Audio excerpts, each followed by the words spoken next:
طارق مسعود کی آواز، طارق مسعود وائس۔ شب برات کے بارے میں خوب سمجھ لیں، بہت سارے کام کیے جاتے ہیں۔ اس رات کے بارے میں یہ کہا جاتا ہے عبادت کی فضیلت ہے، ایک بات یہ ہو گئی۔ دوسری بات یہ بتائی جاتی ہے کہ اس رات قبرستان جانا چاہیے۔ تیسری بات یہ بتائی جاتی ہے اس رات تقدیر کے فیصلے ہوتے ہیں۔ چوتھی بات یہ بتائی جاتی ہے اس رات قرآن نازل ہوا ہے۔ پانچویں بات یہ بتائی جاتی ہے کہ اس رات میں پٹاخے وٹاخے، یا چھٹی یہ کہ نہانا دھونا چاہیے۔ ساتویں یہ کہ کوئی میٹھا میٹھا کھانا چاہیے، کھلانا چاہیے، برکت ہوتی ہے جس میں۔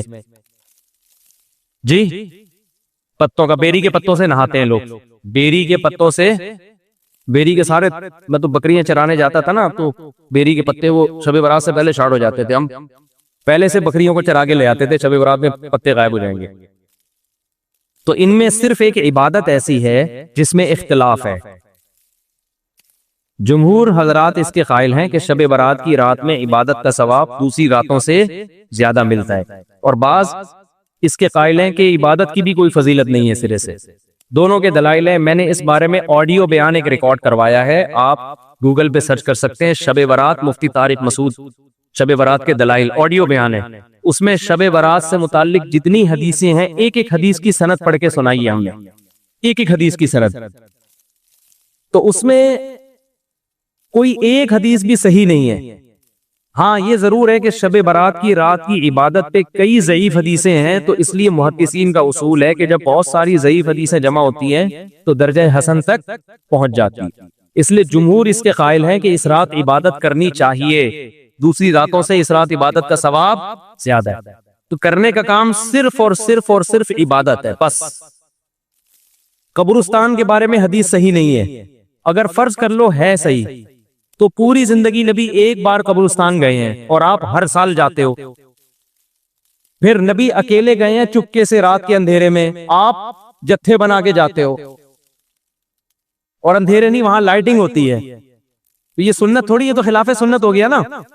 پھر صحابہ میں سے کسی سے بھی ثابت نہیں ہے کہ زندگی میں اس رات میں ایک بار بھی قبرستان گئے ہو، ایک بار بھی قبرستان گئے ہو۔ تو یہ کیسی سنت ہے جس پر صحابہ نے عمل نہیں کیا؟ نہانا دھونا کسی حدیث سے ثابت نہیں ہے، حلوے مانڈے پٹاخے کسی حدیث سے ثابت نہیں ہے۔ قرآن میں صاف طور پر ہے اِنَّا أَنزَلْنَاهُ فِي لَيْلَةِ الْقَدْرِ، ہم نے قرآن نازل کیا ہے کس میں؟ لیلۃ القدر میں، رمضان کی آخری عشرے میں۔ فِيهَا يُفْرَقُ كُلُّ أَمْرٍ حَكِيمٍ، سارے تقدیر کے سال بھر کے فیصلے اس شب قدر میں ہوتے ہیں۔ تو اتنی واضح قرآن کی آیتیں موجود ہیں، تو شب برات کے بارے میں ایسی روایتیں موجود نہیں ہیں۔ سمجھتے ہو؟ اس لیے بعض ائمہ اس کے قائل ہے کہ بعض رافضیوں نے، بعض لوگوں نے لیلۃ القدر جو ہے نا رمضان کے آخری عشرے میں ہوتی ہے، اس رات کی ویلیو کو گھٹانے کے لیے اس کی اہمیت بڑھائی ہے، تاکہ اس رات کی ویلیو کیا ہو جائے؟ کم ہو جائے۔ اس کے مقابلے میں اس رات کو لا کے کھڑا کر دیا۔ جو سارے فضائل لیلۃ القدر کے تھے وہ کہاں چسپا کر دیے؟ 15 شعبان۔ قرآن کہہ رہے ہیں واضح طور پہ ہم نے لیلۃ القدر میں قرآن نازل کیا۔ شب برات والے کیا کہتے ہیں؟ 15 شعبان کو نازل کیا، وہ کہتے ہیں اس میں بھی کیا، اس میں بھی کیا، پھر تعویلات کی جاتی ہیں۔ لیکن ایک بات قرآن اتنے واضح انداز میں بیان کر رہے ہیں، تو جو فضیلت جس رات کو حاصل ہے وہ اسی رات کو دینی چاہیے۔ تو 15 شعبان کو صرف اتنا اگر کرنا ہے تو صرف انفرادی طور پر عبادت کی جائے، اس کا بھی کوئی مخصوص طریقہ نہیں ہے۔ تو باقی یہ اس قبرستان والی جانے والی بات بھی کمزور ہے، اور اس رات میں فیصلوں والی اور حلوے مانڈے اور تہوار تو رات کو اسلام میں ہوتے ہی نہیں ہیں۔ اسلامی تہوار تو دن میں ہوتے ہیں، خوشی دن میں منائی جاتی ہے۔ اسلام میں راتیں عبادت یا نیند کی ہیں، خوشیوں کی راتیں نہیں ہوتی، چراغا نہیں ہوتا۔ عید الفطر دن میں ہے نا، عید الاضحیٰ بھی کب ہے؟ دن میں ہے۔ جمعے کی نماز بھی کب ہے؟ دن میں ہے، جس میں کراؤڈ ہوتا ہے، جس میں نہا دھو کے ہم آتے ہیں، ساری دن کی اعمال ہیں، یہ رات کے نہیں ہے۔ رات سونے کے لیے، آرام کرنے کے لیے یا عبادت کرنے کے لیے۔ سمجھتے ہو کہ نہیں سمجھتے؟ صلاۃ و تسبیح کی جماعت بھی بدعت ہے، پڑھنی ہے انفرادی طور پہ پڑھیں، ٹھیک ہے؟ جماعت صلاۃ و تسبیح کی جائز نہیں ہے۔ کو یہ اور پتہ نہیں کیا کیا لوگ کر رہے ہیں شب برات میں، انٹرٹینمنٹ کا ذریعہ بنایا ہوا، ایک تفریح کا۔ 15 شعبان کی جو رات ہے اور 15 شعبان کا روزہ، اس کے حوالے سے بہت زیادہ لوگ سوال پوچھ رہے ہیں، تو میں نے ارادہ کیا میں ایک کلپ ریکارڈ کروا دوں۔ اس میں جو بھی میری ٹوٹی پھوٹی تحقیق ہے، جو میں نے احادیث دیکھی اس بارے میں، اور جو علماء کے اقوال دیکھے، اور جتنا میں اس کی ریسرچ کر سکا ہوں، اس کا ایک خلاصہ آپ کے سامنے رکھ دوں۔ اگر میں وہ تمام احادیث آپ کو پڑھ پڑھ کے سناؤں، پھر ایک ایک کی سند پڑھوں، پھر ایک ایک کی سند پہ بحث کروں، تو وہ بات بہت ہو جائے گی لمبی اور کلپ بہت طویل ہو جائے گا. تو ایک خلاصے کے طور پر پوری جو ایک تحقیق ہے وہ میں آپ کے سامنے رکھنا چاہتا ہوں. تو 15 شعبان کی جو رات ہے جس کو شب برات کہا جاتا ہے، اس کا نام شب برات کسی بھی حدیث سے ثابت نہیں ہے. اس لیے عرب اس کو اکثر لیلۃ النصف من شعبان کہتے ہیں کہ شعبان کے جو نصف ہے اس کی رات. خیر، اس کا نام شب برات ہو، اگر اس وجہ سے برات کے اس میں اللہ تعالیٰ کہا جاتا ہے کہ جہنم سے بری کر دیتے ہیں، تو اس وجہ سے کسی نے نام دے دیا ہو تو ایک الگ بات ہے. لیکن اس رات میں ہوتا کیا کیا ہے، لوگ کیا کیا کر رہے ہیں، اس کی کیا شرعی حیثیت ہے، تو میں نمبر وار انشاءاللہ اس کو تفصیل سے بیان کروں گا. کچھ چیزیں تو ایسی ہیں جو بالکل ہی غیر ثابت ہیں. ان میں اس رات میں مٹھائی، حلوہ یا مختلف قسم کے حلوے پکا کے لوگوں میں بانٹنا، اور اس رات میں نہا دھو کے تیار ہونا، یہ اچھے کپڑے پہننا، ان دو چیزوں کو پہلے میں انشاءاللہ بیان کروں گا. دیکھیے، اسلام میں راتوں کے تہوار کا کوئی تصور نہیں ہے. اسلام میں جتنے بھی تہوار ہیں وہ دن کی روشنی میں ہیں. عید الفطر، عید الاضحیٰ، یہ ہمارے دو تہوار ہیں جس میں ہم سیلیبریٹ کرتے ہیں ایک دوسرے کو. یہ دن کی روشنی میں ہمیں بتائے گئے ہیں. غیر مسلموں کے تہوار رات کو ہوتے ہیں، جیسے عیسائیوں کے تہوار کرسمس آپ دیکھیں رات کو ہوتا ہے. تو اس کی وجہ یہ ہے کہ اسلام نے دن کی روشنی میں تہوار رکھے ہیں. بہت ساری حکمتیں اس میں ہو سکتی ہیں، پوری حکمتیں تو ہم نہیں جانتے، لیکن کچھ سرسری غور سے کچھ حکمتیں ہمارے سامنے آتی ہیں کہ رات کا وقت ایسی چیز ہے جو اللہ نے عبادت کے لیے بنایا یا آرام کرنے کے لیے، سونے کے لیے بنایا.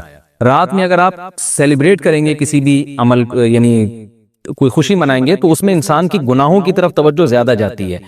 جیسے آپ دیکھیں کرسمس میں شرابیں پی جاتی ہیں، اور جو بھی غیر مسلموں کے تہوار ہیں اس میں بھی چراغاں ہوتا ہے رات کے وقت. تو جبکہ ہمارے ہاں جو عید الفطر ہے وہ دن کی روشنی میں ہم نماز پڑھ کے اس کی ابتدا کرتے ہیں. تو آپ کہہ سکتے ہیں کہ شب برات کو کوئی تہوار تو نہیں مانتا. تو دیکھیں، تہوار زبان سے ماننا ضروری نہیں ہے. آپ اپنے عمل سے جب کوئی ایسا کام کرتے ہیں جو تہواروں میں کیا جاتا ہے، تو اس کا مطلب یہ ہوا کہ آپ اس کو تہوار مان رہے ہیں، یعنی آپ اس کو ایک خوشی کا دن مان رہے ہیں. تو نہانا دھونا یا کھانے پکا کے لوگوں میں تقسیم کرنا یا خود کھانا، اور خاص طور پہ حلوہ یعنی میٹھا، یہ چیزیں تہواروں کے موقع پر ہوتی ہیں. جیسے ہم عید الفطر والے دن صبح سوئیاں بناتے ہیں، میٹھا بناتے ہیں، کھاتے ہیں، لوگوں کو کھلاتے ہیں، نہاتے ہیں، اچھے کپڑے پہنتے ہیں. جمعے والے دن بھی، جمعے میں بھی عید کا عنصر ہے حدیث میں، اس کو بھی عید قرار دیا، اس دن بھی ہم نہا دھو کے کپڑے پہنتے ہیں. تو جو لوگ 15 شعبان کی رات کو نہاتے دھوتے ہیں، اسپیشلی اس رات کو کہ بھئی آج کوئی تہوار ہے یا آج کوئی خوشی کا دن ہے، اور مٹھائیاں کھاتے ہیں یا حلوے پکاتے ہیں، تو وہ زبان سے اس کو تہوار نہ بھی کہیں، اپنے عمل سے یہ بتاتے ہیں کہ یہ تہوار ہے، جبکہ یہ تہوار نہیں ہے. اسلام میں کوئی اس کی ایک ضعیف روایت بھی نہیں ہے کہ آپ صلی اللہ علیہ وسلم نے، میرے علم میں نہیں ہے کم از کم، ہو سکتا ہے کوئی موضوع من گھڑت روایت موجود ہو جس میں کوئی کہیں بھی نہیں ہے کہ آپ صلی اللہ علیہ وسلم نے اس رات کو ہمیں نہانے کا حکم دیا ہو، یا اچھے کپڑے پہننے کا حکم دیا ہو، یا کھانے پینے کا یا حلوے کھلانے کا، ہمیں حلوے مانڈے کا ہمیں حکم دیا ہو. تو اللہ کا واسطہ یہ بدعت ہے، اس کو ختم کریں اپنے معاشرے سے. اور اسلام میں تہوار کا ٹائم دن میں ہوتا ہے. عید الفطر، عید الاضحیٰ ہے جس میں ہم دن میں قربانی کرتے ہیں اور کھاتے ہیں، پیتے ہیں، نہاتے ہیں، دھوتے ہیں. راتوں کے یہ کام نہیں ہے، رات کو آپ سوئیں یا عبادت کریں. تو ایک چیز تو یہ تھی جو میں بتانا چاہ رہا تھا. دوسری چیز، اس رات کو قبرستان جانا.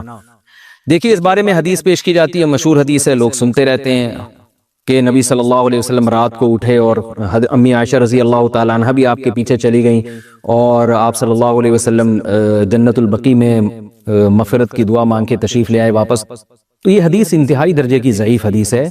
اور ایک تو ضعیف حدیث ہے، دوسری بات یہ کہ اگر ہم تھوڑی دیر کے لیے فرض کر لیں یہ صحیح حدیث ہے، اور ہم کہتے ہیں کہ بھئی نبی صلی اللہ علیہ وسلم نے یہ عمل کیا ہے، تو صحابہ میں سے کسی سے ضعیف حدیث سے بھی ثابت نہیں ہے کہ کوئی اس رات قبرستان گئے ہوں. حضرت ابو بکر کے بارے میں کوئی روایت نہیں ملتی کہ اس رات قبرستان گئے ہوں. حضرت عمر کے بارے میں کوئی روایت نہیں ملتی، یا کسی ایک صحابی کے بارے میں نہیں. تو آپ مجھے بتائیں کہ یہ کیسی سنت ہے کہ جو صحابہ کی سمجھ میں نہیں آئی اور ہماری سمجھ میں آ گئی ہے.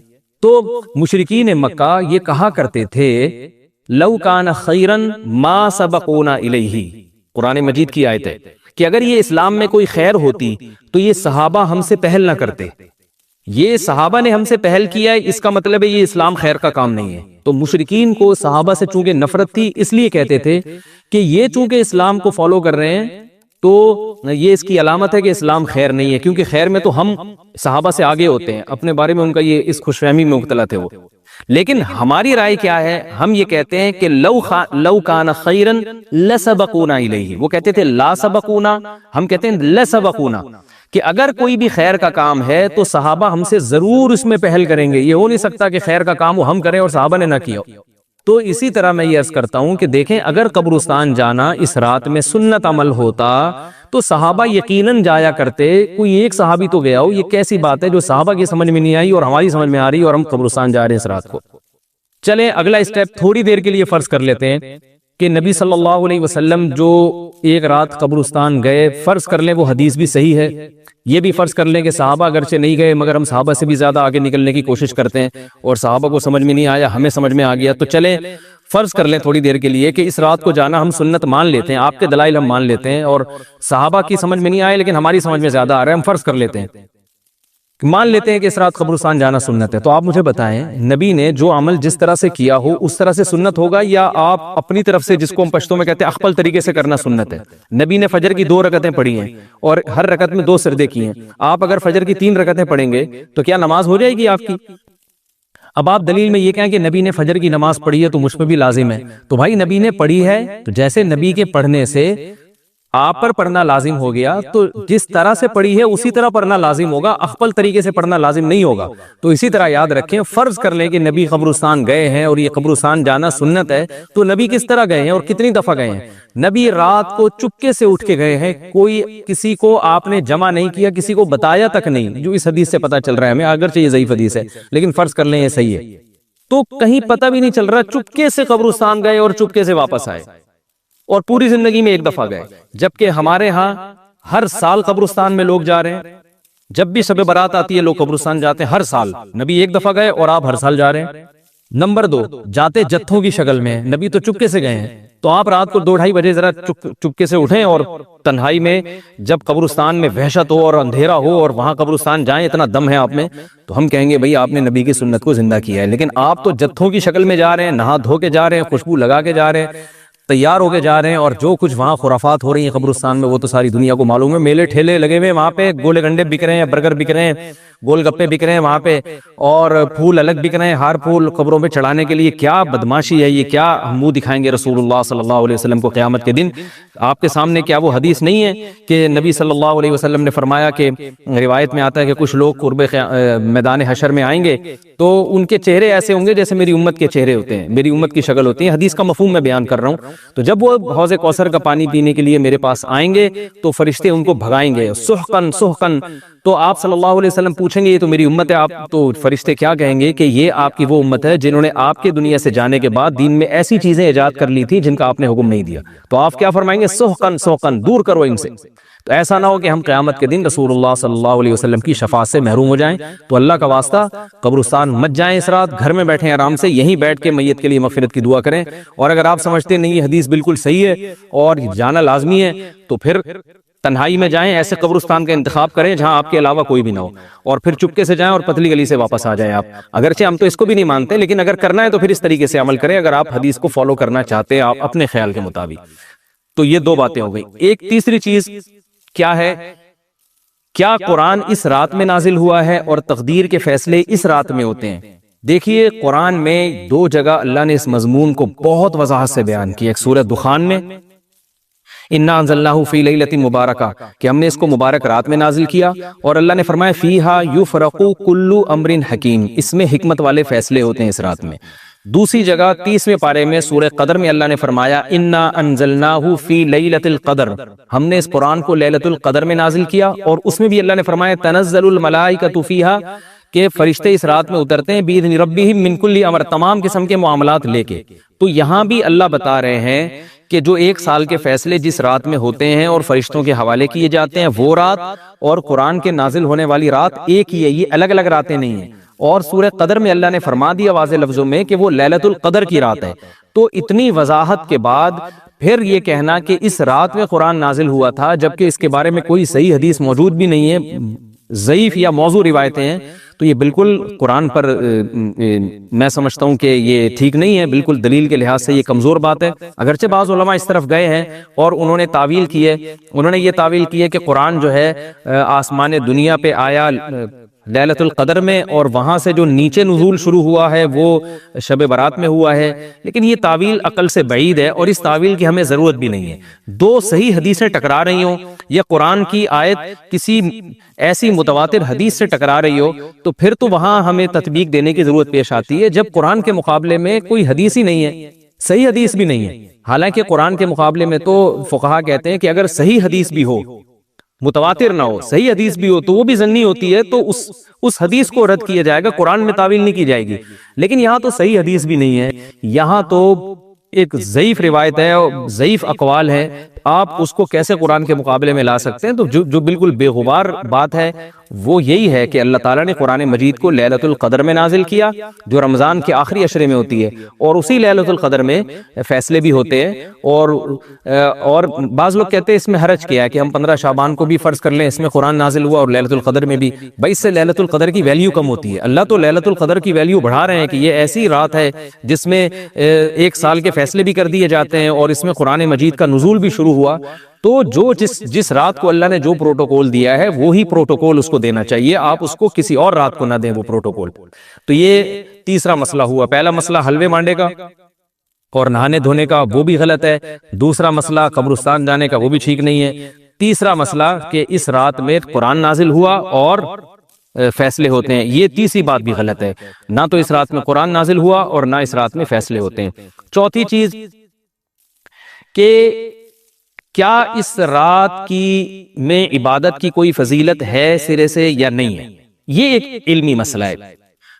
تو اس بارے میں خوب اچھی طرح سمجھ لیں کہ اس بارے میں جتنی بھی احادیث ہیں جو اس رات کی فضیلت کے بارے میں ہے کہ بنو کلب کی بکریوں کے برابر مغفرت ہوتی ہے اور بکریوں کے بالوں کے برابر، اور یہ جو بھی اس بارے میں روایات ہیں کہ سب کی بخشش ہو جاتی ہے سوائے اس شخص کے جو کسی کے دل میں کینہ رکھتا ہے، تو یہ جتنی اس رات کی فضیلت میں احادیث ہیں، تو ایک بات تو خوب اچھی طرح سمجھ لیں، اس پر تمام محدثین کا، جہاں تک میں نے دیکھا ہے، تمام محدثین کا اتفاق ہے کہ اس کی فضیلت میں صحیح حدیث ایک بھی نہیں ہے۔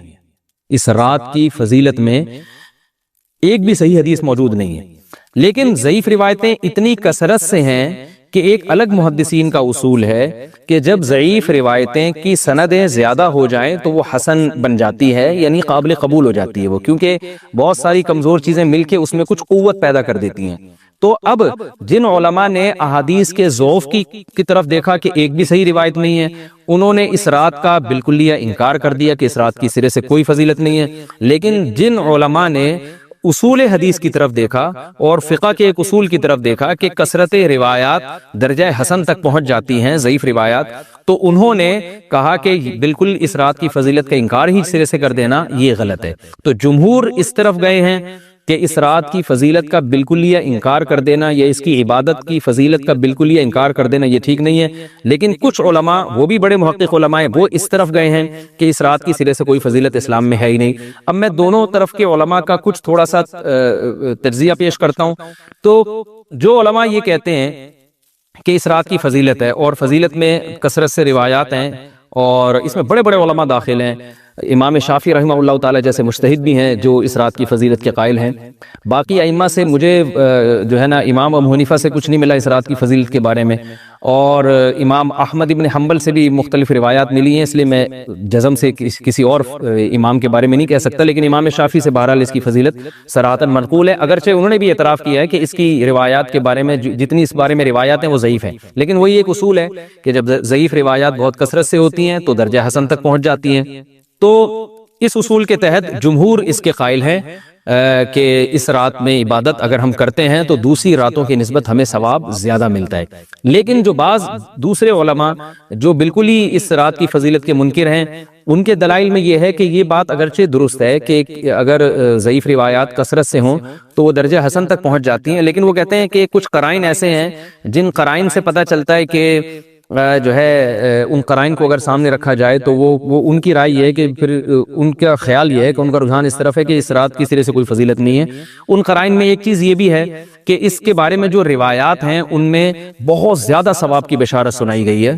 تو بعض محدثین کا یہ اصول ہے کہ کسی رات کے بارے میں یا کسی خاص عمل کے بارے میں بہت زیادہ کہیں غلو ہوتا ہے یا مبالغہ ہوتا ہے، غلو تو نہیں کہہ سکتے، تو یہ خود ایک اس طرف اشارہ ہوتا ہے کہ یہ ایک ذوف ہے، اگرچہ یہ کوئی اتنی مضبوط بات نہیں ہے، لیکن بہرحال جو علماء اس کی فضیلت کے بالکل منکر ہیں ان کی ایک دلیل میں آپ کے سامنے پیش کر رہا ہوں۔ دوسری بات یہ ہے کہ جو علماء اس کی فضیلت کے بالکل بھی قائل نہیں ہیں ان کی ایک بڑی دلیل یہ بھی ہے، جن میں ہمارے شیخ حضرت مفتی رشید احمد صاحب رحمہ اللہ تعالیٰ بھی تھے، اگرچہ انہوں نے اس بارے میں کوئی صراحتاً فتویٰ نہیں دیا، لیکن وہ یہ اشکال ظاہر کیا کرتے تھے کہ شریعت میں جب بھی کسی وقت کی یا کسی خاص رات کی کوئی فضیلت آتی ہے تو اللہ تعالیٰ اس کو جو ہے وہ اس کا صحیح ٹائم نہیں بتاتے بلکہ اس میں اختلاف ڈال دیتے ہیں۔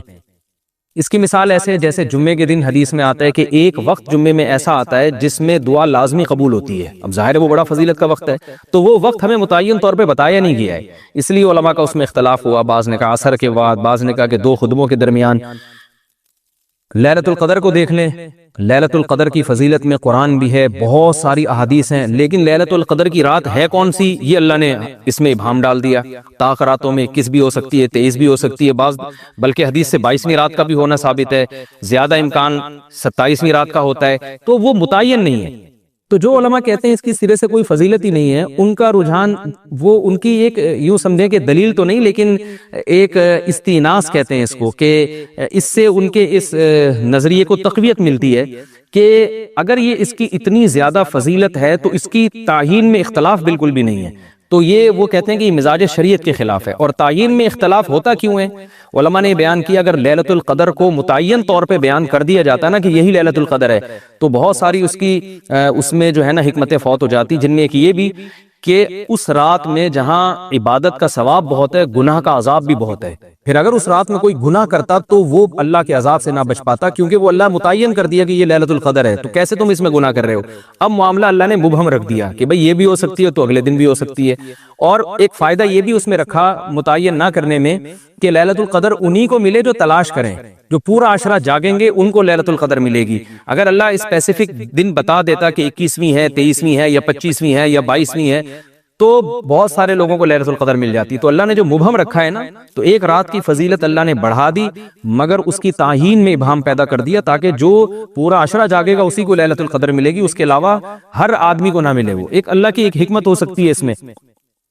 تو یہ 2 حکمتیں ہیں کہ اس میں گناہ اگر کوئی کرے تو اس پر عذاب نہ آ جائے، کیونکہ اگر متعین کر دیا جائے گا تو پھر گناہ کیسے تم کر رہے ہو اس رات میں، تو اللہ نے اس میں بھی ابہام پیدا کر دیا۔ جو گناہ کرنے والا ہے اگرچہ وہ بڑا گناہ گار ہے اس رات میں، چاہے وہ رمضان کا آخری عشرے میں کسی رات میں بھی گناہ کرتا ہے، لیکن کم از کم اتنا عذر تو ہے کہ اس کو کیا پتا تھا کہ یہ آج لیلۃ القدر ہوگی۔ تو جو 15 شعبان کی رات ہے اس کی بہت زیادہ فضیلت ہے، تو پھر یہ رات کو متعین کیوں کر دیا گیا؟ یہ ان علماء کی دلیل میں بیان کر رہا ہوں جو اس کی فضیلت کے بالکل بھی قائل نہیں ہیں، لیکن بہرحال حقیقت یہ ہے کہ جمہور علماء اس کی فضیلت کے قائل ہیں، کیونکہ یہ جو میں نے دلائل دیے کہ وہ علماء جو اس کی فضیلت کے سرے سے منکر ہیں ان کے یہ دلائل کو ہم دلیل نہیں کہیں گے بلکہ استئناس کہیں گے، کہ استئناس کہتے ہیں کہ ایک چیز استدلال نہیں ہے بلکہ ان اپنے نظریے کی تقویت کے طور پر ایک چیز کو پیش کر دینا جس سے یہ لگتا ہو کہ واقعی یہ صحیح کہہ رہے ہیں، اس کو استئناس کہتے ہیں، میں جو آسان لفظوں میں سمجھانے کی کوشش کر رہا ہوں۔ اور ایک استدلال کہتے ہیں کہ ایک ریسرچ کو، ایک پوری تحقیق کو۔ تو جمہور کا مذہب ایک اصول پر مبنی ہے کہ بھئی اتنی ساری روایات ہیں اور ضعیف ہیں، ان میں ٹھیک ہے کچھ موضوع بھی ہیں لیکن بہت ساری ایسی ہیں جو موضوع بھی نہیں ہے، تو ضعیف روایات ہیں جب اتنی کثرت سے ہیں اور اس میں ہے بھی عبادت کا تذکرہ تو عبادت کرنے میں کوئی حرج بھی نہیں ہے، تو لہذا انہوں نے اس کو جو ہے نا اس کو دلیل بنایا ہے اور اصول کے لحاظ سے یہ بات درست ہے۔ تو اس اصول کو اگر کوئی فالو کرنا چاہے تو اس رات کی عبادت اس کے لیے بالکل ٹھیک ہے اور اللہ کی رحمت سے امید ہے کہ اس میں اس کو ثواب زیادہ ملے گا۔ تو جمہور ایک طرف ہیں اور بعض علماء دوسری طرف ہیں۔ تو یہ میں نے صرف اس لیے بیان کر دیا کہ اس رات کی فضیلت میں اتفاق نہیں ہے بلکہ مختلف فی ہے، مجتہد فی ہے، اختلاف رائے اس میں ہو سکتا ہے۔ تو اگر کوئی عالم اس رات کی فضیلت کا بالکلیہ انکار کرے اور ان علماء کا بھی احترام کرے جو اس رات کی فضیلت کے قائل ہیں تو پھر اس عالم پر رد کرنے کا حق نہیں ہے۔ دوبارہ میں اپنی بات کو ریپیٹ کرتا ہوں، اگر کوئی عالم یہ کہے کہ اس رات کی سرے سے کوئی فضیلت نہیں ہے تو اس عالم پر طعن و تشنی جائز نہیں ہے، کیونکہ ان کے بھی کچھ نہ کچھ استدلالات ہیں۔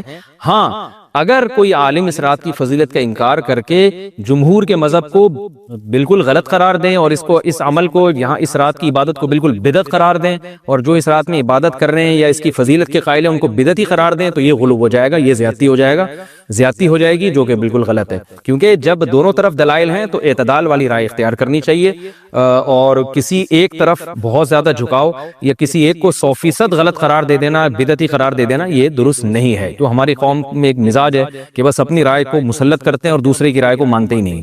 تو عوام کے لیے کیا ہے؟ لوگ کہتے ہیں مفتی صاحب کنفیوز کر دیا آپ نے، تو لٹکا کے چھوڑ دیا ہمیں۔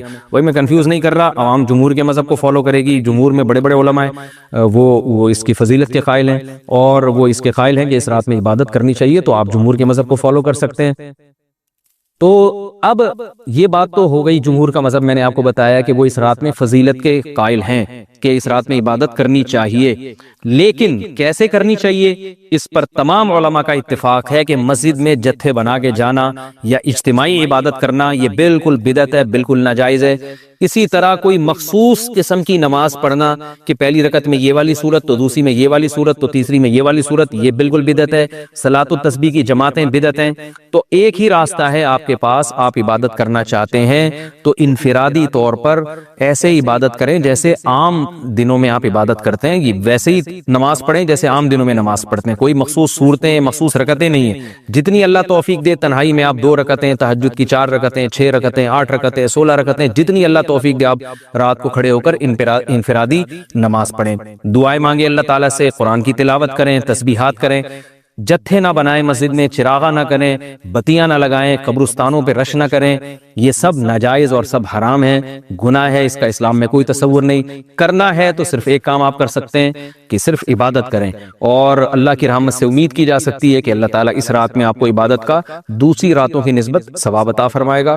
کیونکہ آپ اگر جمہور علماء کو فالو کر رہے ہیں تو ہمیں یعنی جن کے پاس علم نہیں ہے تو ان کو علماء ہی کو فالو کرنے کا اللہ نے حکم دیا ہے، تو آپ جمہور علماء کی رائے پر عمل کرتے ہوئے اگر عبادت کرنا چاہیں تو اللہ کی رحمت سے امید ہے کہ انشاءاللہ آپ کو ثواب ملے گا۔ لیکن عبادت کا کوئی مخصوص طریقہ ہرگز نہیں ہے۔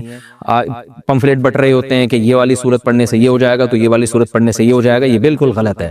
تو انفرادی عبادت ہوگی اور ایسے ہی عبادت کا طریقہ ہوگا جیسے پورے سال ہوتا ہے، نماز اسی طرح پڑھی جائے گی جیسے پورے سال پڑھی جاتی ہے، دعائیں مانگی جائیں گی، اپنے طور پر اجتماعی سطح پہ کوئی عمل نہ کیا جائے۔ اللہ تعالیٰ سے دعا ہے کہ اللہ تعالیٰ ہمیں سمجھنے کی، عمل کرنے کی توفیق عطا فرمائے۔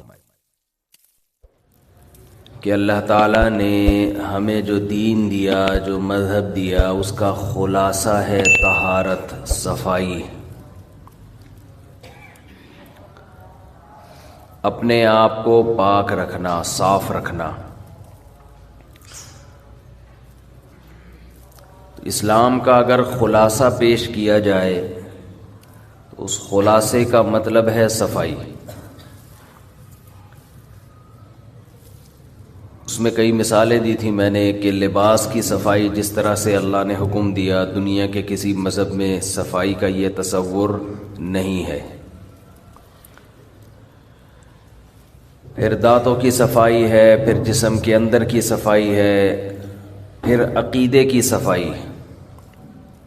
انما المشرکون نجس، قرآن کہتا ہے کہ جو مشرک لوگ ہیں وہ بھی ناپاک ہیں۔ تو اس سے پتہ چلتا ہے کہ صرف آپ کا جسم، آپ کے کپڑے میلے نہیں ہوتے، آپ کے کانسیپٹ، آپ کے نظریات، آپ کی سوچ بھی میلی ہوتی ہے۔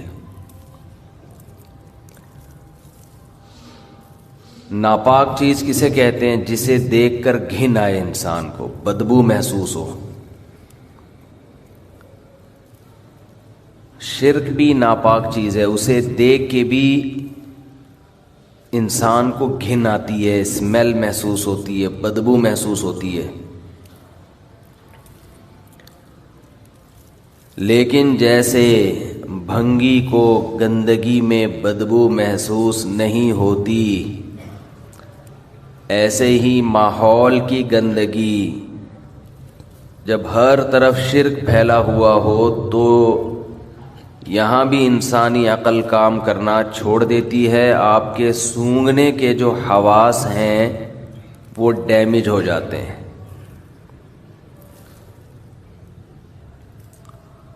سونگھنے کے حواس ڈیمیج ہوتے ہیں تو آپ کو شرک کی بدبو محسوس نہیں ہوتی، ورنہ شرک بھی ایسی چیز ہے جس سے انسان کو گھن آتی ہے۔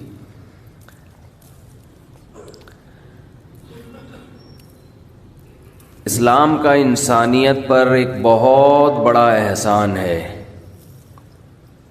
کہ جب اسلام دنیا میں آیا تو انسان جس چیز کو دیکھتا کہ وہ اس کی خدمت کر رہی ہے، انسان اسے مقدس سمجھنے لگتا۔ بعض لوگوں نے سورج کی عبادت کی کہ یہ مقدس ہے، قابل تعظیم ہے۔ بعض لوگوں نے دیکھا کہ کوئی مخلوق بہت ڈینجرس ہے، خطرناک ہے، انسانیت کے لیے بہت نقصان دہ ہے، تو انہوں نے اس کو مقدس قرار دے دیا۔ آپ کو سانپ کی، اژدہے کی عبادت کرنے والے لوگ بھی دنیا میں نظر آئیں گے، انہوں نے کہا یہ مقدس چیز ہے۔ بعضوں نے دیکھا کہ کوئی مخلوق ایسی ہے جس کی شکل اور حرکتیں انسانوں سے ملتی ہیں،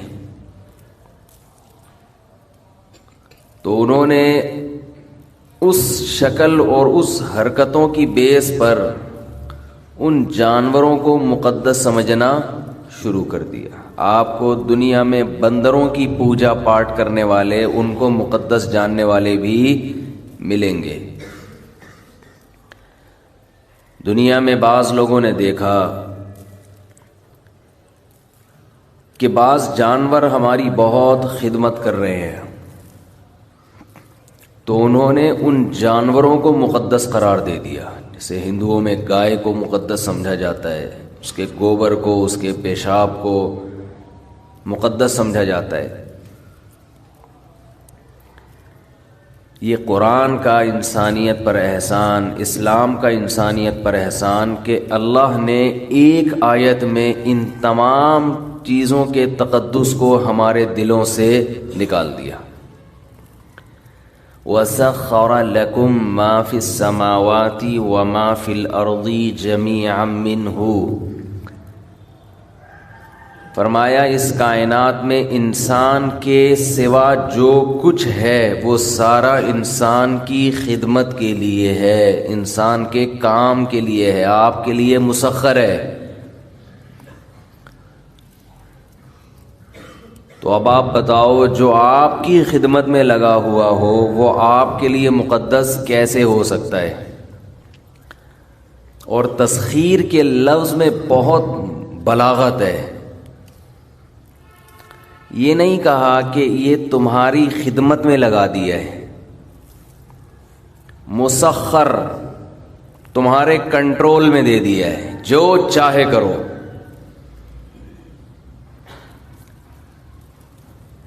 یہی وجہ ہے کہ جس قوم میں کسی خاص مخلوق کا تقدس ہے، وہ قوم اس مخلوق کو اپنے فائدے کے لیے بہت سارے مواقع پر استعمال نہیں کرتی۔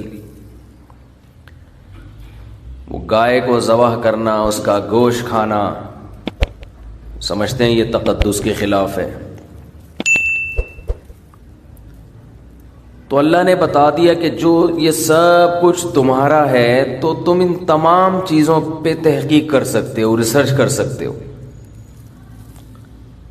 مینڈک کے آپریشن آپ لوگوں نے شاید بایولوجی میں کیے ہوں گے، اس کو کیسے لٹا کے اس کا پیٹ چاک کر دیا جاتا ہے۔ انسانی پارٹس، انسان کے جسم میں جانوروں کے پارٹس لگائے جا سکتے ہیں۔ ابھی ماضی قریب میں خنزیر کا دل کسی انسان کے لگا دیا، جس طرح سے چاہو۔ ہاں، جو جانور ناپاک تھے ان کے کھانے سے منع کر دیا، لیکن اس میں بھی ایک شرط لگا دی کہ اگر جان کا خطرہ ہے تو کھا بھی سکتے ہو، کہ تمہاری خدمت کے لیے، پہلے تمہاری جان بچے گی۔ جب تک اسلام دنیا میں نہیں آیا تھا، جب تک قرآن دنیا میں نہیں آیا تھا، دنیا میں ہر قوم میں کسی نہ کسی درجے میں چیزوں کا تقدس تھا، مقدس سمجھی جاتی تھیں، یہ مقدس، یہ مقدس، اس کا احترام، اس کا احترام۔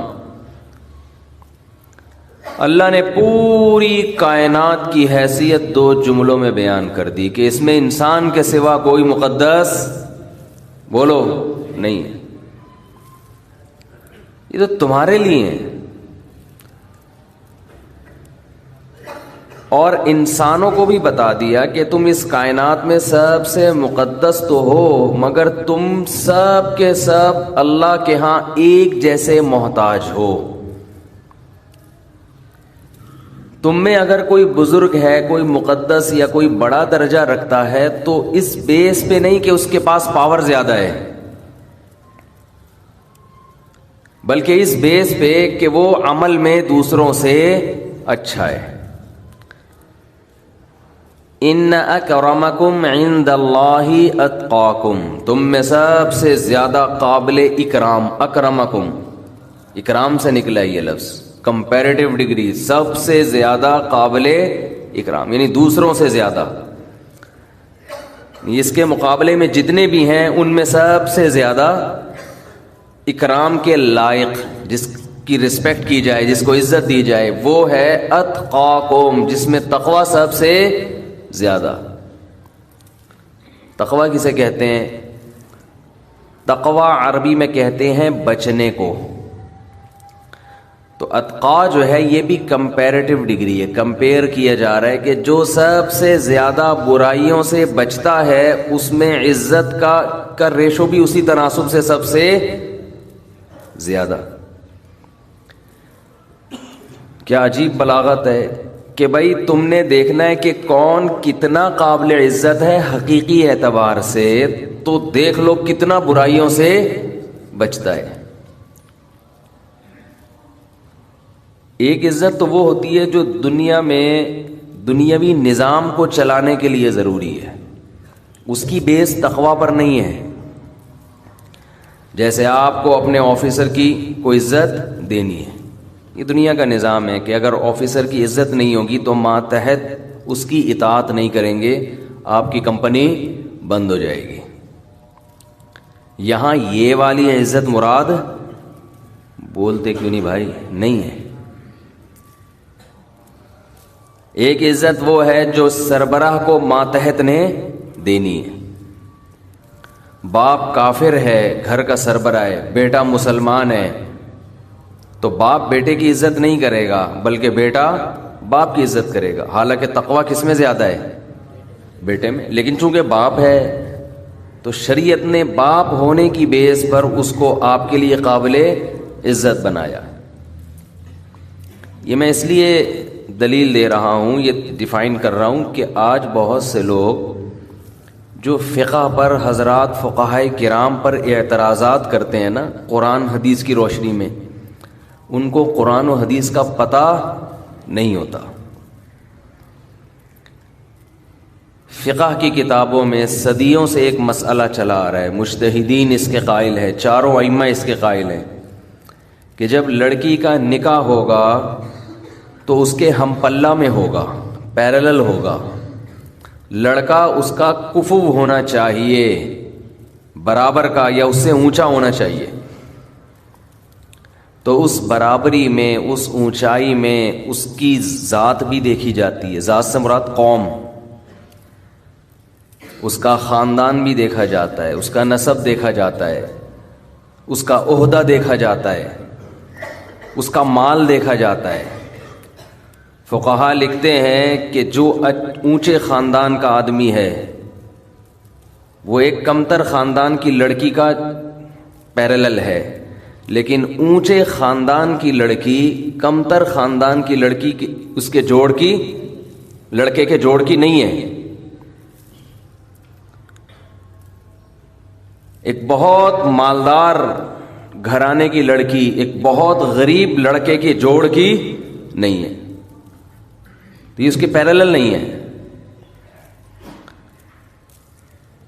ایک ایسے پیشے سے وابستہ لڑکی جس کا باپ ایسا پیشہ ہو، کمانے کا ایسا ذریعہ ہو جو قابل عزت سمجھا جاتا ہے، لڑکا ایسا پیشہ اختیار کیے ہوئے ہے جو زیادہ قابل عزت نہیں سمجھا جاتا، تو یہ لڑکا اس لڑکی کے جوڑ کا نہیں ہے۔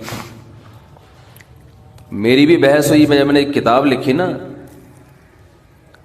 تعدد زوجات پر، زیادہ شادیوں پر، جب میں نے کتاب لکھی تو اس میں میں نے یہ بھی ڈیٹیل بیان کی ہے کہ ایک بیوی پر قناعت کا نتیجہ ہے کہ لڑکیوں کے رشتے ان کے جوڑ میں نہیں ہو رہے، پیرالل نہیں ہو رہے، نہ خاندانی لحاظ سے، نہ مالی لحاظ سے، نہ پیشہ۔ لڑکیاں اپنے سے کمتر میں جا رہی ہیں، سپلائی زیادہ ہے، ڈیمانڈ کم، تو ڈیمانڈ کم ہونے سے ویلیو، بولو جب چینی بہت زیادہ ہو، خریدار نہ ہو تو چینی اوپر جائے گی نیچے آئے گی، ویلیو کم، اس کو اس کے اوریجنل ریٹ نہیں ملیں گے۔ تو ایسے ہی لڑکیاں ہول سیل کے حساب سے ہیں، ڈیمانڈ ہے ایک ہی رکھنی ہے ہر آدمی نے، تو عورت کی ویلیو کیا ہو گئی؟ لڑام سے نیچے، اس کو نہ اس کے جوڑ کا رشتہ مل رہا ہے، مہر بھی اس کے جوڑ کا نہیں مل رہا، پونے 5,000 3,500 پونے 4,000 یہ مہر چل رہا ہے مارکیٹ میں، کچھ بھی اس کو اس کے جوڑ کا، بس یہ دیکھتے ہیں کہ انسان کا بچہ ہو، لڑکا ہو، بس اتنا کافی ہے، کچھ چرس ورس نہ پیتا ہو۔ کچھ دنوں میں یہ شرط بھی ختم ہو جائے گی، چرسی ہو بھلے۔ تو میں نے جب اپنی کتاب میں یہ سارے احکام لکھے تو ایک صاحب الجھ پڑے، کہنے لگے میں یہ فقہ شکہ نہیں مانتا، جو فقہ شکے کی کتابوں کے حوالے دیے نا اپنے فقہ شکے، کہہ رہے قرآن تو کہہ رہے تم میں سب سے زیادہ عزت والا وہ ہے جو تم میں سب سے زیادہ تقوی والا، آپ نے بول دیا کہ لڑکا قابل عزت ہونا چاہیے۔ جتنی لڑکی اور عزت میں چند چیزیں دیکھی جاتی ہیں، خاندان ہے، نسب ہے، اور پیسہ ہے، دینداری بھی اس میں سب سے پہلے تو دینداری ہے، تو اور بھی چیزیں ہیں۔ تو انہوں نے کہا یہ نسب وسب کیا ہوتا ہے، خاندان کیا ہوتا ہے، پیشہ کیا ہوتا ہے؟ فقہا لکھتے ہیں ایک لڑکی کسی بڑے آفیسر کی بیٹی ہے، بعض لوگوں کے پاس پیسہ کم ہوتا ہے لیکن جس شعبے سے وابستہ ہیں وہ شعبہ قابل عزت ہے۔ اب ٹیچر ہے، آپ کے کوئی ٹیچر ہیں، کم تنخواہ ہے، لیکن ٹیچر ہونا ایک عزت، ایک قابل عزت ہے نا۔ آپ کسی کو بتاتے ہیں میں کس یونیورسٹی میں کیا ہوں، پروفیسر ہوں، لیکچرار ہوں، بریگیڈیئر ہوں، کرنل ہوں، جج ہوں، ہائی کورٹ میں وکیل ہوں۔ اور اگر آپ سے کوئی پوچھے کہ جی آپ کا پیشہ کیا ہے، جی میں بھنگی ہوں، ایک مثال دے رہے ہیں، تو حرام تو وہ بھی نہیں ہے اگر آپ محنت کر کے کما رہے ہیں۔ اور قیامت کے دن ہو سکتا ہے بھنگی کا مقام اس کرنل سے زیادہ ہو، اس جج سے زیادہ ہو، اس لیے کہ اس میں تقویٰ تھا اور اس میں تقویٰ نہیں تھا۔ تو اصل عزت تو اس بھنگی کی ہے جس میں تقویٰ ہے۔ اکرمکم عند اللہ اتقاکم، اللہ کی نظر میں زیادہ قابل عزت کون ہے؟ جس میں تقویٰ ہے۔ لیکن دنیا کے احکام میں اللہ نے، شریعت نے اس کی رعایت کی ہے کہ نظام کو چلانے کے لیے جو معیارات ہیں دنیا میں، وہ اگر شریعت کے اگینسٹ نہ ہو تو شریعت ان معیار کو نہیں چھیڑتی ہے، اس کو باقی رکھتی ہے کہ دنیا کے نظام اسی طرح چلتا ہے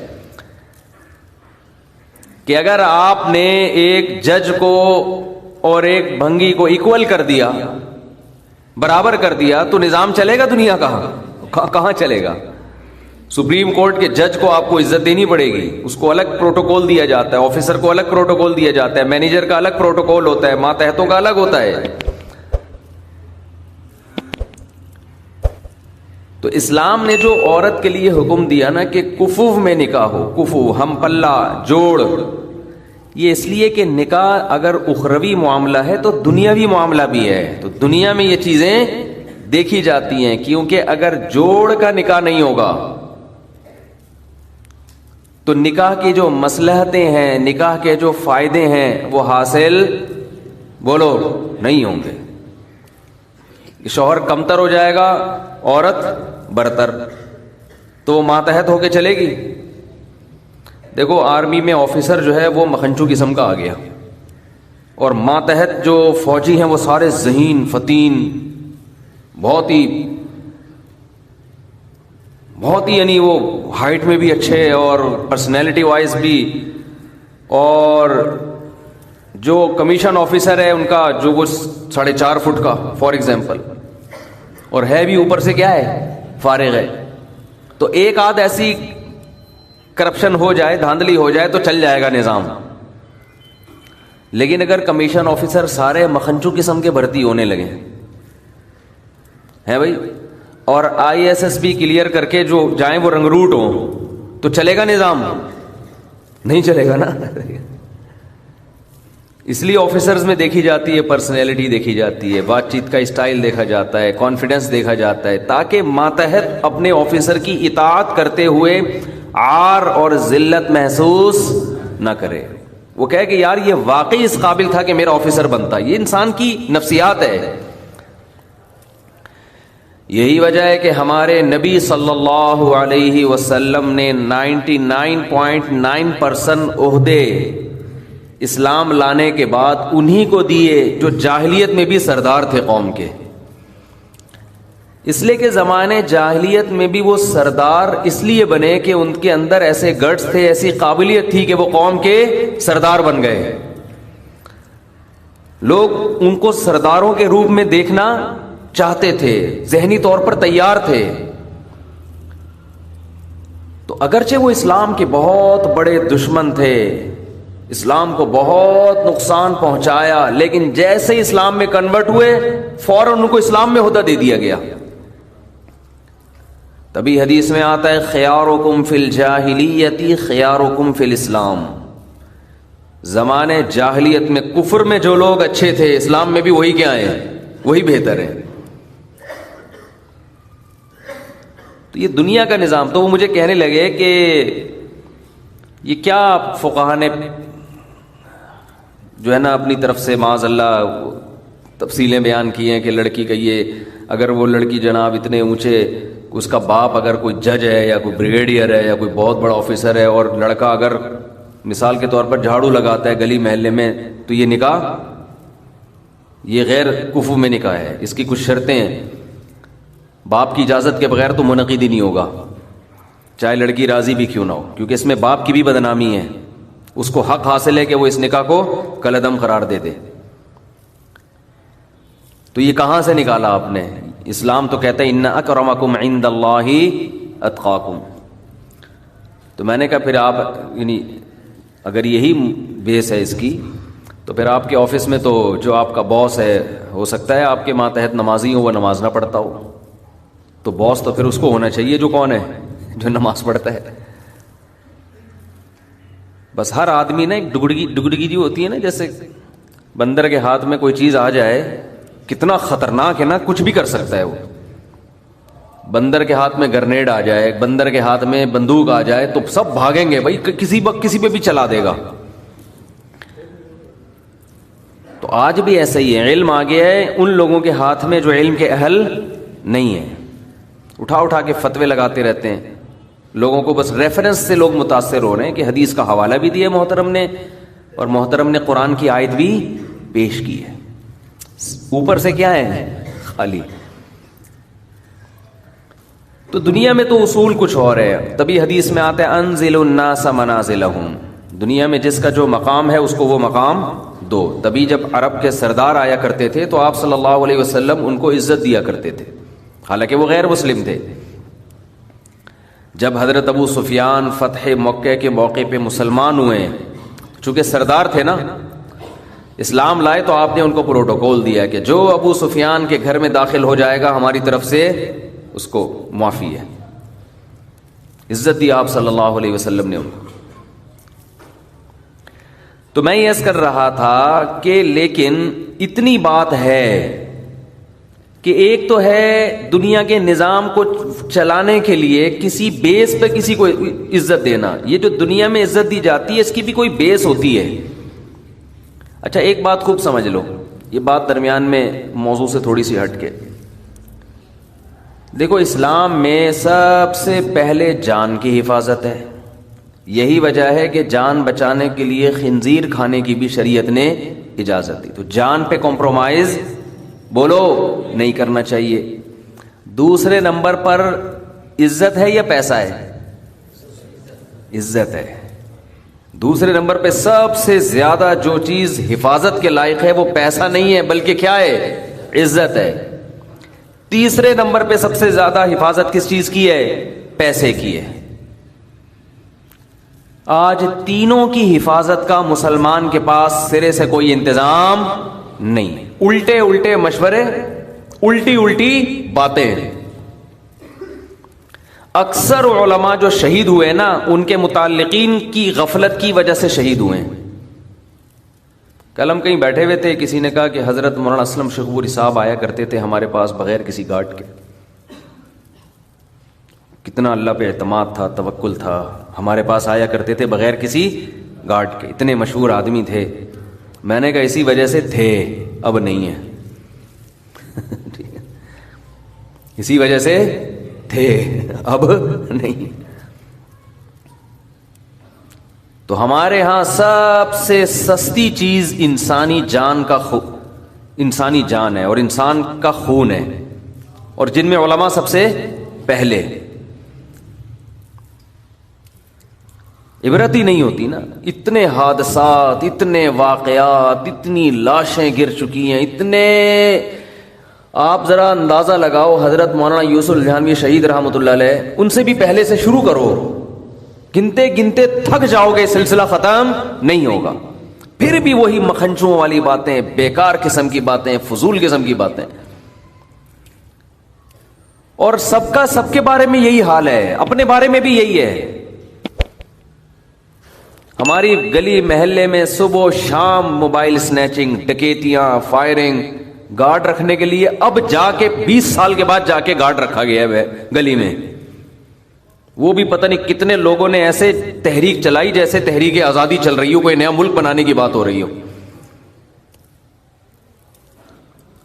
لوگوں کی جیب سے پیسے ہی نہیں نکلتے. او بھائی موبائل سنیچنگ ہو رہی ہے، ڈاکو گلی گلی محلے میں ذرا سی بات پہ جان لے رہے ہیں. کچھ تو کرو. بس گورنمنٹ کو گالیاں دیں اور پتلی گلی سے نکل لی، اپنی باری کا انتظار کر رہے ہیں. گورنمنٹ کو آپ اچھا کہو برا کہو، ڈاکو اپنے مفاد کے لیے آپ کی جان 2 منٹ میں لے گا، معذور کر دے گا آپ کو.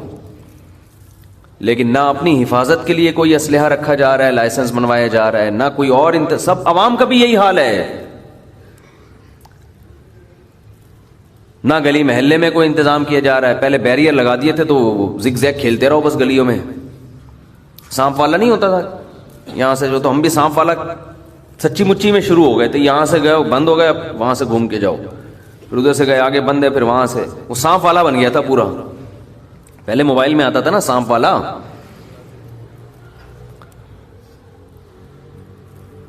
کہیں گٹر کا ڈھکن کھلا ہوا ہو، انتظار کر رہے ہوتے ہیں 25-30 آدمی گر کے مریں گے تو پھر ہم اس ڈھکن کو بند کرنے کی کوشش، کوئی خیال نہیں ہوتا.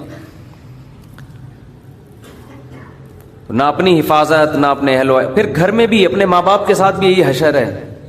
آپ کے والد کا اگر بلڈ پریشر ہائی رہتا ہے تو آپ پر واجب ہے کہ آپ بلڈ پریشر مشین گھر میں خرید کے رکھیں. میں تو سمجھتا ہوں نہیں رکھو گے گنہگار ہوگے، اس لیے کہ آپ نے سینکڑوں جنازے دیکھے ہیں، سینکڑوں لوگوں کو فالج زدہ دیکھا ہے کہ جن کا بی پی ہائی ہوا اور فالج کا اٹیک ہوا، برین ہیمریج ہوا. سینکڑوں کیا ہزاروں دیکھ چکے ہوگے. تو آپ اپنے باپ اپنی ماں کے بارے میں کیوں اس خوش فہمی میں مبتلا ہو کہ ان کا بلڈ پریشر ہائی نہیں ہو سکتا. جو ٹارگٹ کلر ہوتے ہیں نا، جو دہشت گرد ہوتے ہیں، ان سے اتنے بندے نہیں مرے ہیں جتنے بلڈ پریشر نے مارے ہیں. یہ کامن بیماری بن چکی ہے. لیکن کوئی خیال، بولو ہے گھر میں کسی کو خیال؟ تو میں نے تو جب یہ سنا نا کہ بلڈ پریشر سے اتنے، تو میں نے سب سے پہلے گھر میں لا کے بلڈ پریشر مشین رکھی. اپنی والدہ کے لیے، اللہ ان کی مغفرت فرمائے، انتقال ہو گیا. ہم نے کہا پہلے تو یہ گھر میں رکھو، ذرا سی طبیعت خراب ہو پہلے بی پی آدمی خود چیک کر لے. کیونکہ بلڈ پریشر تو خاموش قاتل ہے، ایسے اڑاتا ہے کہ آپ کو پتہ بھی نہیں چلتا. اپنی زندگی میں میں نے ڈاکٹروں کو روتے ہوئے دیکھا ہے کہ ہم نے بی پی چیک نہیں کیا، گردے خراب ہو گئے ہمارے. ایسے سسک کے دنیا سے جاتے ہوئے دیکھا ہے اچھے ڈاکٹروں کو. تو ایک بیماری جب کامن ہے، جب پھیل گئی ہے، سبھی کو ہو رہا ہے، تو یار تھوڑا احتیاط کر لو بھائی. احتیاط بھی نہیں کرو، چیک تو کر لو کہ ہے, مجھے یقین آ جائے, ایمان آ جائے کہ ہاں بھائی ہے, پھر بے شک مرو تو سوچ سمجھ کے مرو گے کہ یار میں مرنے پہ ہی راضی ہوں, بی پی ہائی ہے, میں 6 انڈے کھاؤں گا میں. کئی لوگوں کو ہم نے دیکھا ہے بی پی ان کا ہائی ہوا ہے, گھر والوں کو پتہ نہیں, ابا کو 3 انڈے کھلا دیے انہوں نے, ابا کو سری پائے کا سالن کھلا دیے. اب آپ بتاؤ یار, وہ دہشت گرد آ کے گولی سے مارتا, نشانہ بھی خطا ہو سکتا تھا, گھٹنے میں بھی لگ سکتی تھی, کیا خیال ہے, اور یہ بھی ہو سکتا تھا اس کی بندوق ہی نہ چلے. لیکن جب بی پی بندے کا اتنا ہائی ہوا ہے, آپ نے اس کو 3 انڈے اپنے ابا کو آپ اپنے مبارک ہاتھوں سے کھلا رہے ہو, ابا پائے پکے میں کھائیے پلیز, اب یہ گھٹنے پہ جا کے نہیں لگے گا اب یہ نشانہ خطا نہیں ہوگا, اب یہ ڈائریکٹ برین ہیمریج کرے گا, یہ ڈائریکٹ دماغ کی رگ پھاڑے گا, یہ جا کے یہ ہارٹ اٹیک کا ذریعہ بنے گا, کچھ بھی ہوگا. تو مر رہے ہیں لوگ, عمریں ختم. عمر کوئی, آپ قبرستان جا کے ذرا لوگوں کی عمر تو دیکھو نا, ایج دیکھو کتنی ہے لوگوں کی. میں نے تو سروے کیا ہے 60, 55, 50, 90%, 55, 60 کے اندر اندر نظر آئیں گے آپ کو 90%. کوئی ایک آدھ سینکڑوں میں ہوگا جو جی 70 سال یا 75 یا 80 سال. تو یہاں بھی غفلت ہے. سب سے پہلے کیا ہے اسلام میں, بولو, جان. وہ ہر قیمت پہ بچانی ہے, کیونکہ یہ ایک ایسی نعمت ہے جو ایڑیاں رگڑ لوگے لیکن دوبارہ نہیں ملے گی. ہندو کہتے ہیں 7 جنم ہے, اسلام کہتا ہے بس 1 جنم, دوبارہ یہ روح دنیا میں نہیں آئے گی. حضرت عیسیٰ علیہ الصلوۃ والسلام دنیا میں آئیں گے, لیکن وہ بھی زندہ ہیں, ابھی تک ان پر موت واقع ہوئی نہیں ہے. اللہ ایسے بھی تو کر سکتا تھا نا کہ عیسیٰ علیہ السلام کو موت واقع کر دیتا, پھر دوبارہ زندہ کر کے لے آتا. اللہ نے کہا نہیں, میرا قاعدہ ہی نہیں ہے, گیا دنیا سے تو گیا بس. تو ان کو اللہ نے زندہ آسمانوں پہ اٹھا لیا کہ ایک ہی دفعہ میں موت واقع ہوگی. تو جو چیز ایک دفعہ مل کے دوبارہ کسی قیمت پہ نہ ملنے والی ہو, اس کو تو ویسے ہی انسان, وہ تو چرس بھی ہو تو رکھتا ہے سنبھال کے, بھائی یہ مجھے بعد میں عجائب گھر میں بھی نظر نہیں آئے گی, لیکن اس کو رکھ لو یار ایک یادگار کے طور پہ, کہ اگرچہ میرے کام کی نہیں ہے, میرے استعمال کی نہیں ہے, لیکن دیکھ تو لو نا. تو کیا زیادتی ہو رہی ہے. گارڈ جو علماء کو گارڈ رکھو تو ٹینشن ہے, جو سیکیورٹی گارڈ رکھتے ہیں علماء, پھر جو حفاظت کی بات کرو تو ٹینشن. بس اس میں جو غفلت چل رہی ہے. دوسرے نمبر پر ہے اسلام میں عزت. جہاں عزت جا رہی ہو, دولت جا رہی ہو اور جان بچ رہی ہو, تو کیا کرنا ہے, جان بچانا ہے. جہاں عزت جا رہی ہو پیسہ دے کر, تو پیسہ بچانا ہے یا عزت بچانی ہے, عزت بچانی. پیسے کو داؤ پہ لگا دینا ہے, اس لیے کہ انسان تو قابل تکریم ہے نا, اس کی انسانیت کا تقاضا ہے کہ وہ قابل عزت. اسی وجہ سے علماء کہتے ہیں کہ ایک شعبہ ایسا ہے جس میں پیسہ زیادہ ہے, عزت ختم. دوسرا شعبہ ایسا ہے جس میں پیسہ کم ہے لیکن عزت زیادہ ہے, تو ترجیح کس کو دینی ہے, عزت والے کو. سمجھتے ہو کہ نہیں سمجھتے؟ ہمارے ایک دوست نے مجھ سے پوچھا کہ مجھے جاب مل رہی ہے, بہت پیسہ ہے, لیکن ابا کہتے ہیں آرمی میں چلے جاؤ, کمیشن آفیسر بن جاؤ. اس میں اتنا جو ان کو جاب مل رہی تھی اس کے حساب سے اس میں پیسہ کم تھا. میں نے کہا عزت کس میں ہے, آفیسر بننے میں. آپ کے پاس پاور آئے گی, طاقت آئے گی, قوت آئے گی, پاورفل آدمی بن جاؤ گے آپ. تو میں تو مشورہ دوں گا کس کو ترجیح دو, آفیسر بنو. آپ سپریم کورٹ کے جج بن سکتے ہو, اور ایک طرف آپ کے پاس کوئی ایسا کاروبار ہے یا ایسا طریقہ ہے جس میں آپ پیسہ بہت آ جائے گا, عہدہ نہیں ہوگا, تو ترجیح کس کو دینی ہے, عہدے کو. عہدے کو ترجیح دینی ہے, اس میں عزت زیادہ ہے. آپ کی عزت کیوں زیادہ ہے, آپ پاورفل بنو گے, آپ بہت کچھ کر سکو گے. لوگوں کی نبض آپ کے ہاتھ میں ہوگی, سمجھتے ہو, آپ لوگوں کی تقدیروں کے فیصلے کرو گے. تو اسلام کا مزاج ہے کہ اسلام چاہتا ہے آپ پاورفل بنو. پیسے میں بھی پاور ہوتی ہے ایک خاص حد تک, عہدے کی پاور اس سے زیادہ ہے. اسی لیے آپ نے دیکھا پڑھے لکھے لوگ اگرچہ پیسہ کم ہو, وہ ان پڑھ لوگ جن کے پاس پیسہ زیادہ ہو, پھر بھی ان ان پڑھ سے دیکھنے میں اچھے وہ پڑھے لکھے لگ رہے ہوتے ہیں جن کے پیسہ کم ہوتا ہے. وہ پڑھے لکھے زیادہ سلیقے والے ہوتے ہیں, زیادہ میچور ہوتے ہیں, ان کی بات کا انداز, بات چیت, ان کا مینٹل لیول, یہ ہر لحاظ سے اس دولت مند سے یہ بہتر ہوتے ہیں. تو اپنی اولادوں کے لیے بھی اس کا انتخاب کیا کرو. شریعت میں کاروبار کو ملازمت پہ ترجیح دی گئی ہے. اس کی ایک بڑی وجہ یہ بھی ہے کہ اگر جاب کہیں ماتحت ہو کے کرو گے تو کاروبار میں عزت, یعنی اگر آپ کسی اچھے عہدے سے ترجیح دے رہے ہو پھر تو عہدے میں عزت زیادہ ہے. لیکن اگر عہدہ ہٹا کے ملازمت کر رہے ہو اور ایک طرف بزنس کر رہے ہو تو عزت کس میں زیادہ ہے؟ بزنس میں, کیونکہ اس میں آپ کو کسی کے ماتحت رہنا نہیں. آپ کا ٹھیلا بھی ٹماٹر کا اپنا ہے نا, تو کوئی آپ سے پوچھے گا نہیں کہ تو 8 بجے کیوں آ رہا ہے, تیرے باپ کا آفس ہے یہ. 8 بجے تو ویسے جاتے بھی نہیں لوگ, 11 بجے اتنے اچھے ہونا شروع ہو جائیں کہ 8 بجے پہنچ جائیں, پھر تو کیا ہی بات ہے نا. تو اسلام کس کو ترجیح دیتا ہے؟ تجارت کو. آپ کے کوئی پوچھنے والا نہیں ہے. اللہ چاہتے ہیں کہ غلام بنو صرف اللہ کے. باس کی چمچا گیری, ہر وقت مکھن سامنے بیٹھ کے, مکھن جیسے ہی اٹھ کے جائے گا غیبتیں اسٹارٹ. تو اسلام کا یہ مزاج نہیں ہے. اپنا کاروبار دیکھو, یہ جو ٹھیلے لگاتے ہیں, ٹماٹر بیچتے ہیں, ان میں بھی ایک خودداری پیدا ہو جاتی ہے. خودداری, ان میں اکثر آپ کو غیبتوں والے نہیں ملیں گے. کام کیا, کاروبار کیا, شام کو رومال گلے کندھے پہ ڈالا, جا کے آرام سے سو گئے. دفتروں میں کیا ہو رہا ہے؟ چاپلوسی.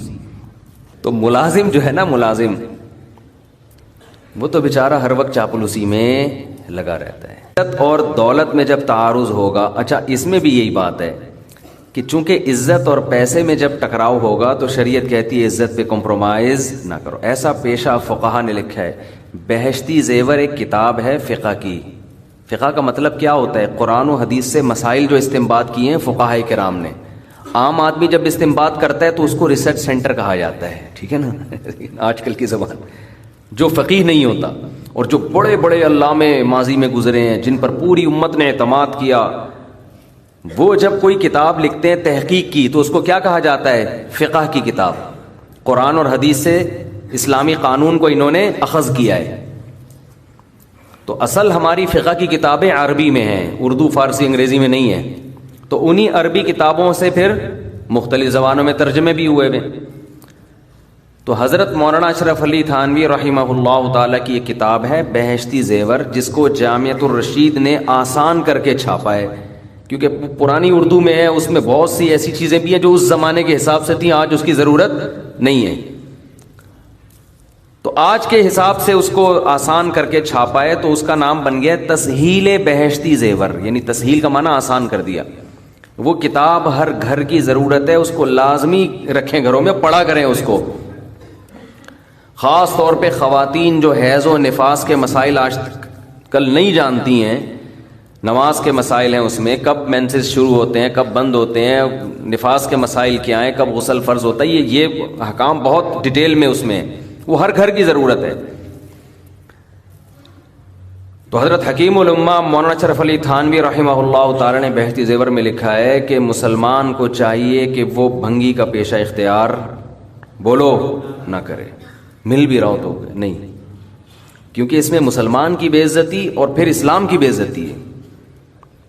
ایسا پیشہ اختیار نہ کیا. یہی وجہ ہے کہ آپ کو پتہ ہے بر صغیر میں آپ کو بھنگیوں کے شعبوں میں زیادہ 99.9% غیر مسلم ملیں گے, کیونکہ مسلمان یہ کام کرتے ہی نہیں تھے. کہتے ہم نہیں کریں گے, اگرچہ پیسہ مل رہا ہے, غربت سے مر جاتے تھے,